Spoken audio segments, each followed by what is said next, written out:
సామెతలు 3:5 నీ స్వబుద్ధిని ఆధారం చేసుకొనక నీ పూర్ణ హృదయముతో యెహోవా నందు నమ్మిక ఉంచుము. ఎంత గొప్ప వాగ్దానాన్ని దేవుడు మనకి అనుగ్రహిస్తూ ఉన్నారండి.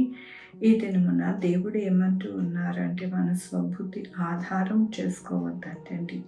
మన యొక్క జీవితాలలో మన యొక్క ఆలోచన మన జ్ఞానముతో మనము ఉంటే కనుక మన యొక్క జీవితాలలో మేలు అనేది ఉండదు. ఎప్పుడైతే దేవునికి మనము హృదయపూర్వకంగా నమ్మిక ఉంచి ఆయన వైపు ఆధారపడతామో అప్పుడే మన జీవితాలు మేలుతో నిండుకొని ఉంటాయని దేవుడు సెలవిస్తూ ఉన్నారు. దేవుని యొక్క వాక్యంలోను నేను జ్ఞానిని కదా అని నీవు అనుకొనవద్దు. యెహోవా యందు భయభక్తులు కలిగి చెడుతనమును విడిచిపెట్టుము. అప్పుడు నీ దేహమునకు ఆరోగ్యమును నీ ఎముకలకు సత్తువు కలుగును. అవునండి, మన యొక్క జీవితంలో ఎల్లప్పుడూ కూడా ఏం చేయాలి అంటే మనము జ్ఞానములము అని మనము ఆలోచించకూడదు. ఆలోచిస్తే కనుక మనకి నష్టమే కానీ ఎటువంటి లాభం అనేది మనకి ఉండదు. ఎప్పుడైతే దేవుని కలిగి మన యొక్క జీవితంలో నుండి చెడుతనమును విడిచిపెడతామో అప్పుడే మన దేహానికి ఆరోగ్యము, మన ఎముకలకు సత్తువ కలుగుతుంది.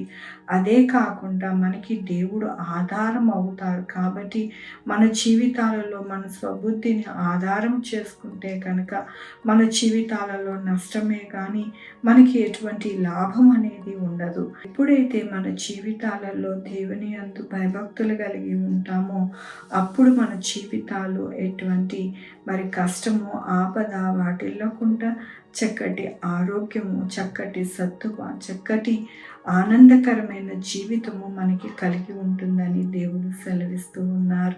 కాబట్టి మన జీవితంలో స్వబుద్ధిని ఆధారం చేసుకోకుండా మనము జ్ఞానులమని అనుకోకుండా ఎప్పుడు కూడా మన ముందు మన దేవుడను పెట్టుకొని ఎప్పుడు కూడా మన జీవితము దేవుని యొక్క పాదాల దగ్గర పెడతాము. అప్పుడు మన జీవితము, మన యొక్క బిడ్డల భవిష్యత్తు కూడా మంచిగా ఉంటుందని దేవుడు సెలవిస్తూ ఉన్నారు. కాబట్టి మన జీవితాలలో మనము మన యొక్క స్వబుద్ధిని ఆధారం చేసుకొనక ఎల్లప్పుడూ కూడా దేవుని మీద ఆనుకుని మన యొక్క జీవితాలు నడవాలని ఈ దినమున దేవుడు ఆయన వాగ్దానముతోనూ వాక్యముతో మాట్లాడుతున్నందుకు దేవునికి వందనాలు చెల్లిస్తూ ఉన్నాను.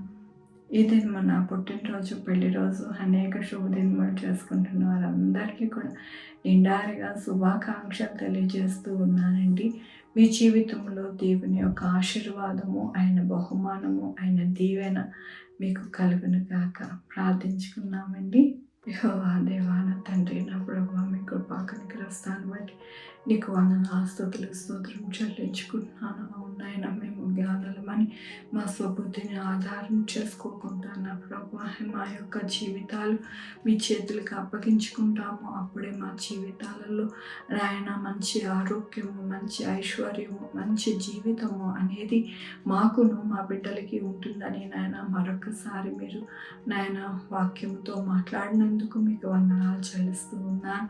అయ్యా నాయన, దినమున పుట్టినరోజు, పెళ్లి రోజు, అనేక శుభదినములు చేసుకుంటున్న వారందరినీ దీవించండి, ఆశీర్వదించండి ప్రభువా. వారికి నాయన మీ యొక్క కృప ధన్యనిధి మీరు అనుగ్రహించమని కోరుకుంటున్నాను. మా కొరకు ప్రార్థించమన్న వారిని, వారి బిడ్డల భవిష్యత్తును, వారి ఆరోగ్యం, వారు చేయ పనులు అన్నిటికీ తోడై ఉండండి నా ప్రభువా. నాయన, నా తండ్రి, sugar, BP, thyroid, heart problem, kidney problem, AIDS, cancer, నరాల బలహీనత, పెరాలసిస్, గ్యాస్ట్రిక్ ట్రబుల్, పెద్ద విధమైన అనారోగ్యం తీసివేసి స్వస్థపరిచి యెహోవా నేను అన్నారు నా ప్రభువా. మీ యొక్క కృప చూపించండి నాయన నా తండ్రి. నాయన, బిడ్డలు రాకపోకలేందు తోడై ఉండండి నాయన. నా తండ్రి, చక్కటైన పంటలు పండడానికి, చక్కటి ఆరోగ్యవంతమైన నాయన జీవితాలు ఉండడానికి, ప్రతి ఇంటిలో నాయన సంతోష సమాధానము నిండుకోవడానికి, ఎక్కడా కూడా నాయన ఆర్థిక ఇబ్బందులు లేకుండా నాయన ప్రతి ఒక్కరికి అందరికీ ఆహారం అందడానికి నాయన సహాయం చేయండి. ఎవరైతే అనారోగ్యాలతో ఉన్నారో వారికి మంచి మందులు ఇచ్చి మంచి డాక్టర్స్ దొరికి చక్కటైన ఆరోగ్యంగా ఉండడానికి సహాయం చేయండి నాయన. ఏ బిడ్డకి అవసరం ఉన్నదో మాకైతే తెలియదు కానీ ఆకాశం నుండి చూస్తూ ఉన్న దేవుడివి, ప్రతి ఒక్కరి అవసరత తీర్చే దేవుడివి నా ప్రభు. సహాయం చేయండి నాయన.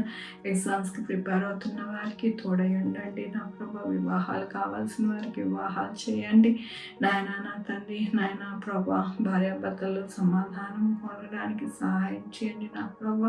నాయన నా తండ్రి, ఇల్లు లేని వారికి ఇల్లు కట్టుకోవడానికి సహాయం చేయండి నా ప్రభు. ఎవరికి ఏ లోటు ఇబ్బంది లేకుండా ప్రతిదీ కూడా అనుగ్రహించమని కోరుకుంటూ ప్రతి బిడ్డను మీ పాదాల దగ్గర పెడుతూ నా ప్రభు, నా రక్షణ యేసుక్రీస్తు పరిశుద్ధమైన నామమున అడిగి వేడుకుంటున్నాను తండ్రి. ఆమేన్. తండ్రి, కుమార, పరిశుద్ధాత్మ సదాకాలం మనందరికీ తోడై ఉండును గాక. ఆమేన్. God bless you.